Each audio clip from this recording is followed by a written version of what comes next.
Olá, viva! Este é o Mentes Inquietas, o podcast do Região de Leiria dedicado à saúde mental. Este programa tem o patrocínio de Beatriz Godinho Saúde, Centro Hospitalar de Leiria e Politécnico de Leiria. No programa de hoje vamos falar de ataques de pânico. Tenho comigo 2 novos convidados, a quem desde já agradeço, a doutora Graça Milheiro, pedopsiquiatra, e o doutor Daniel Machado, médico interno de psiquiatria. Para nos colocarmos em sintonia com quem nos está a ouvir, vamos começar por definir o que é um ataque de pânico, pois é esse o tema de hoje. De que estamos a falar exatamente, doutora Graça, quando falamos de ataque de pânico?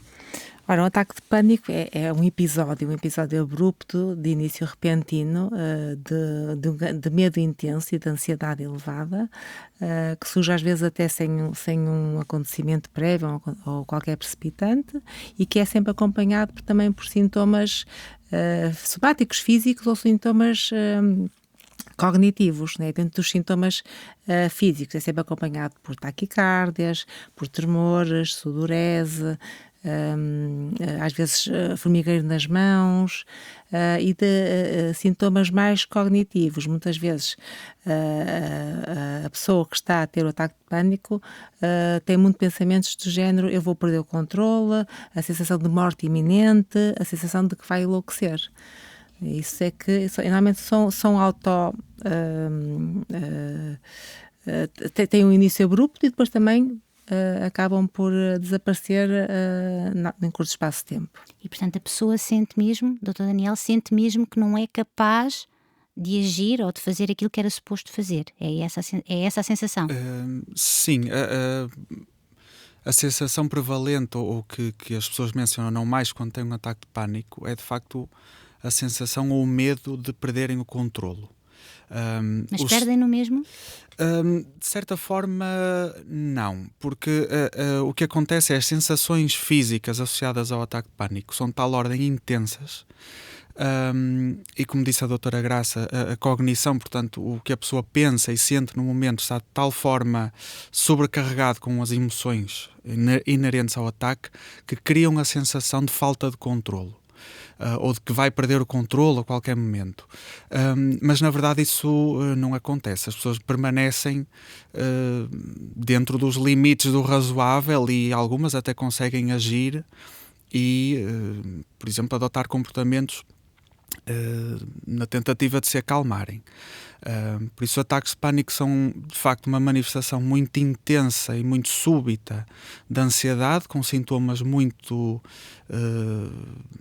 desagradáveis, mas em que não há de facto uma perda do controlo. Isso a pessoa não desmaia, por exemplo? Não.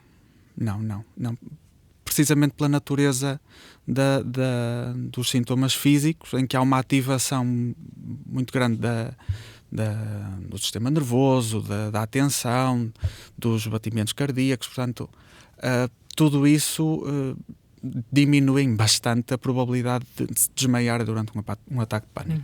E não provocam dor física? Às vezes pode haver uma sensação de dor no peito, não é? Pronto, dor no peito, e às vezes não estou a falar de crise, agora se calhar estou a passar um bocadinho, porque às vezes separar o que é uma crise, um ataque de pânico, de que é a ansiedade, às vezes tem alguma dificuldade também aqui em dividir um bocadinho. Sim. Mas, por exemplo, as questões de ansiedade, e sobretudo eu como pedopsiquiatra que vejo mais crianças e jovens, muitas vezes são acompanhadas de dores abdominais, cefaleias, dores de cabeça, não é? São tudo sintomas somáticos dessa ansiedade, por isso pode provocar dor. E essa é uma questão interessante. Os sintomas são diferentes em crianças e adultos ou são idênticos? Eu acho que na maioria, assim, os principais sintomas são idênticos. Depois pode haver aqui alguma variabilidade, dependendo do estadio de desenvolvimento da criança, não é? Estas questões mais das dores abdominais, das cefaleias, se calhar são mais comuns em crianças mais pequenas. Estou-me a lembrar das situações de recusa escolar, ansiedades que impedem de ir à escola, e um dos sintomas que manifestam é a dor abdominal, que é uma dor que às vezes a pessoa pode pensar, é aqui uma manha para não ir à escola, mas não, sente-se mesmo dor, não é? Estas crises de ansiedade dão mesmo essa dor. Sim. Eu diria, só para completar, que de facto parece haver mais somatização na idade pediátrica, portanto nas crianças e também nos adolescentes, ou seja, quase uma projeção dos sintomas de ansiedade no corpo. Não quer dizer que não aconteça nos adultos também, que obviamente também acontece, mas sim, nas crianças são mais notórios estes sintomas. Porque as crianças têm menos capacidade de verbalizar aquilo que sentem, então verbalizam através do corpo, não é? Têm menos capacidades cognitivas. Portanto, os pais têm que estar atentos a isso, não é? E perceber que isto é um sinal de ansiedade, não é? E as circunstâncias que podem gerar ataques de pânico? Existe uma tipificação ou esse ataque de pânico de pessoa para pessoa pode surgir em circunstâncias muito diferentes? Pode surgir, às vezes, sem nenhum precipitante aparente, não é? Seja a criança ou o jovem ou o adulto, não é?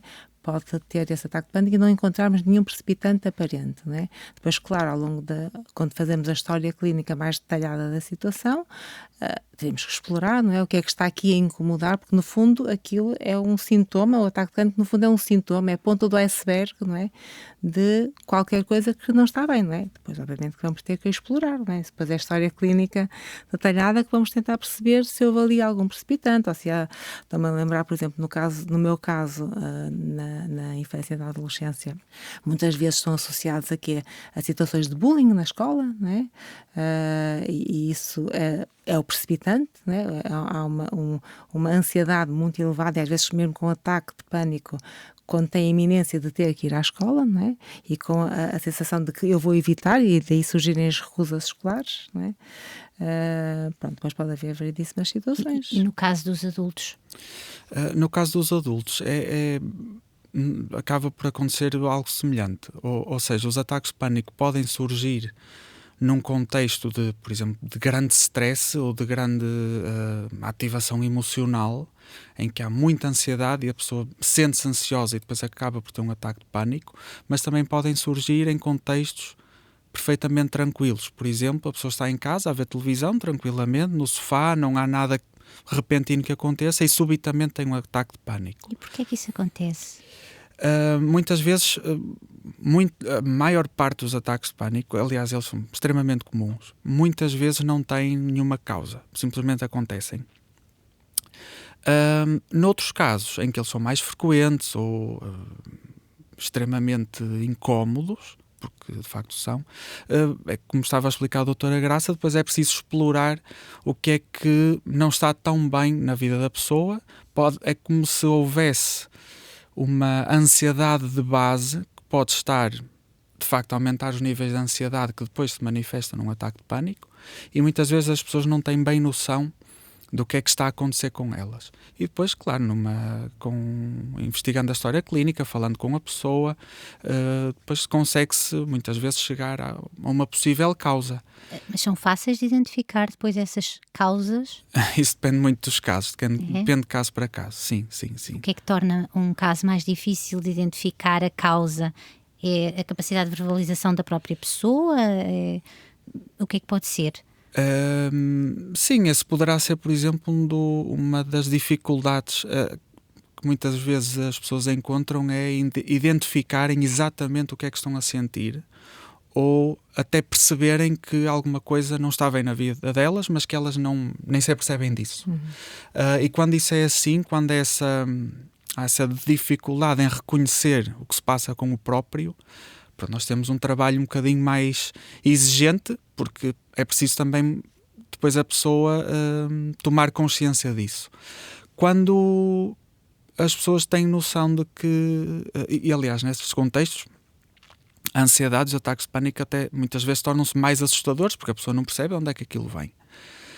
Quando as pessoas nos chegam e dizem: ando muito estressado no trabalho, as coisas em casa não andam bem, os meus pais estão doentes, isto é muita coisa ao mesmo tempo, eu não consigo gerir isso, aí sim, é imediatamente identificável uma série de fatores, não é, que podem estar a causar ansiedade. E nas crianças, como falávamos há pouco, que os pais têm mesmo que estar atentos sim. E procurar, e nas crianças, às vezes colocá-las a falar? Sim, exato, ou seja, sobretudo ter os pais terem disponibilidade, não é, para conversar com a criança, ouvi-la numa escuta atenta, genuína, de ser curiosos, não é, tentar perceber, não é, o que é que está a correr mal com os filhos, não é? Que às vezes não é uma coisa fácil, e às vezes os miúdos têm dificuldade em verbalizar aquilo que sentem, sobretudo, não é? Por isso é quase um trabalho de investigação mesmo, não é? De questionar, não é? E, sobretudo, os pais conseguirem ter uma atitude não julgadora, não é? Pois, não julgarem, eu não ia perguntar criticarem. o que é que eles este não comportamento. devem fazer. Exatamente. Não devem fazer isso, então. Não criticar, não é? Um miúdo que não quer ir à escola, não vamos obrigá-lo à escola sem perceber o que é que se passa, não é? O porquê dele não querer ir à escola. A nossa primeira postura tem que ser de quê? De perceber aquilo que se passa, não é?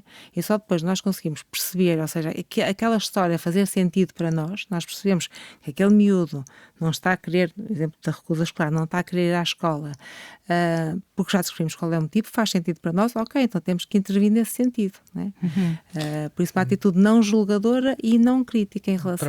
Trabalho de detetive. Exato, um trabalho detetive, era isso mesmo que eu queria dizer. Antes de irmos ao ponto em que eu vos vou pedir para nos explicarem o que é que perante um ataque de pânico se deve fazer, pedia só que me dissessem, ou um ao outro, com que frequência podem surgir e qual é a duração aproximada de um ataque de pânico?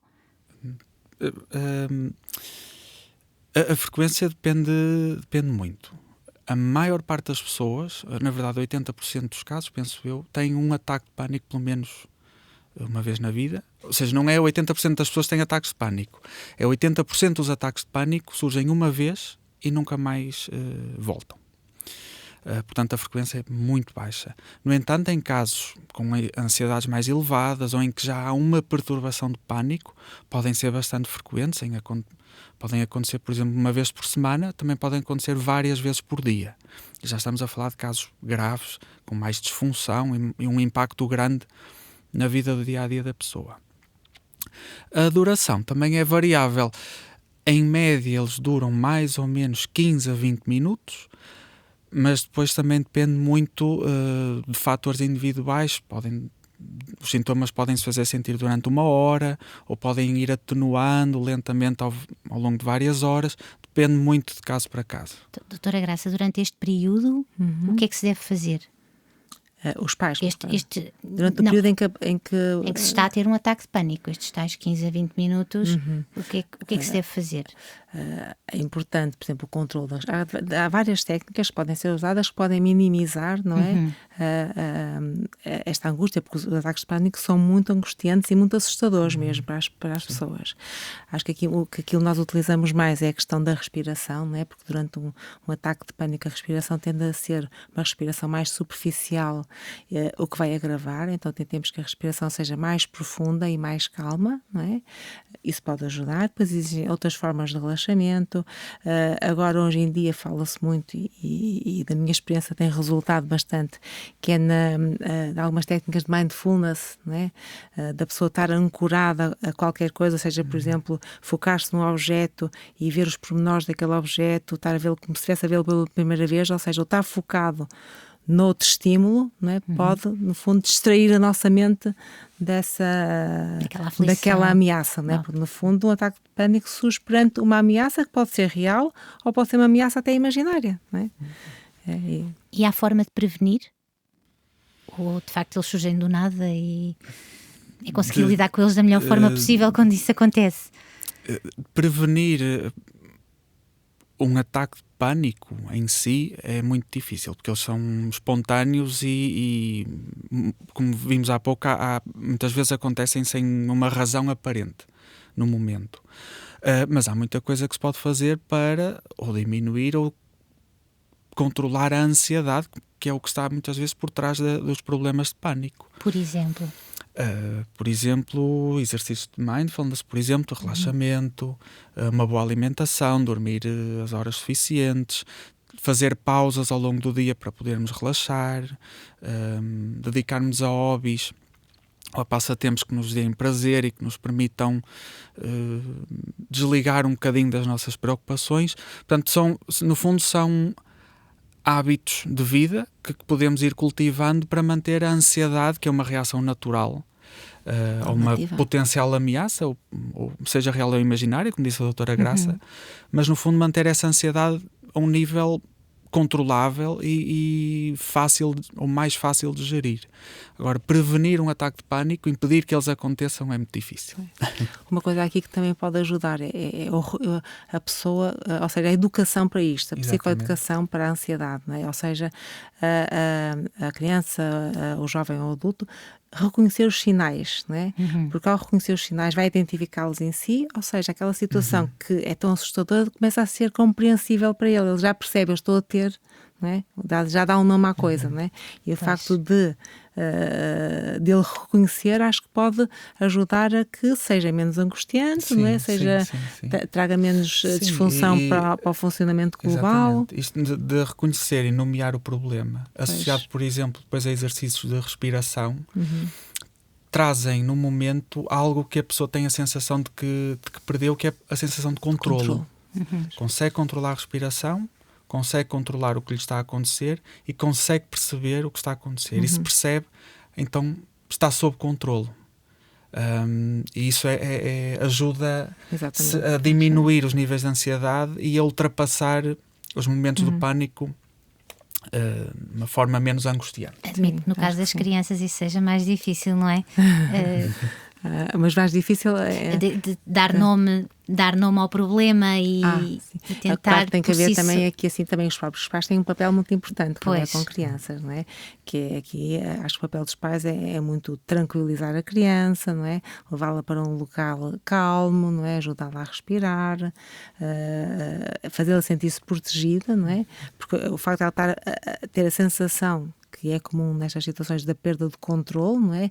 E do desconhecido, não saberem o que é que vai acontecer, dá-lhes muita insegurança, não é? Mas se tiverem ali uma pessoa de vinculação, normalmente a mãe ou o pai, acaba por ajudar eles a lidarem melhor, não é? Também não podem entrar em pânico, porque sim, senão sim. não conseguem ajudar. Exatamente. Muito bem, hoje ficamos por aqui. Obrigada a ambos pela disponibilidade e obrigada a si que nos está a ouvir. Pode seguir este podcast no site do Região de Leiria e nas principais plataformas. Pode também escrever-nos com sugestões e perguntas para podcast@regialdeleiria.pt. Até breve.